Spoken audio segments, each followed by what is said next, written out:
একদিন পর একটা রেসিপি শেয়ার করলাম। এটি ছিল মৌসুম সিজনে সবারই একটি পছন্দের খাবার, কাঁঠাল রান্না করে খাওয়া, যেটি অনেকে নাম দিয়েছে এঁচোড়, কেউ বলছে পাচন। আচ্ছা যাই হোক, শুরু করলাম। দেখতেই তো পেলেন কাঁঠাল গাছ থেকে কাঁঠালটা পেড়ে খুব সুন্দর করে এটা কাটা হচ্ছে যাতে করে হাতে কষ না লাগে। বুঝতেই তো পারছেন কত পরিমাণ কষ। তারপর পালা, অনেক প্রকারের সবজি এটাতে দেয়া, তাই খুঁজে খুঁজে মায়ের গাছে যত সবজি শাক আছে সব নিয়েছি এবং বাজার থেকেও কিছু ক্রয় করেছি।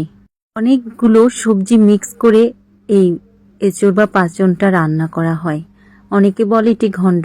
তারপরে কয়েক রকমের বিচি দিয়েছি যাতে করে এটা অনেক বেশি মজা হয়। এ তো দেখতেই পেলেন কিভাবে কষানো হচ্ছে এই এঁচোড়টি। এখানে কয়েক রকমের সবজি দিলে অনেক বেশি মজা লাগে।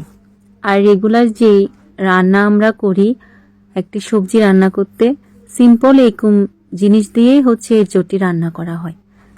একটু ভালো স্বাদের জন্য লাস্টে একটু ফোড়নে তেলের সাথে বাগার দিলে এটি অনেক বেশি মজা লাগে।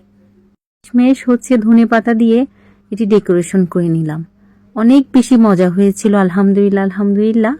আপনারা খেয়েছেন এঁচোড় বা পাচন? জানাতে কিন্তু ভুলবেন না।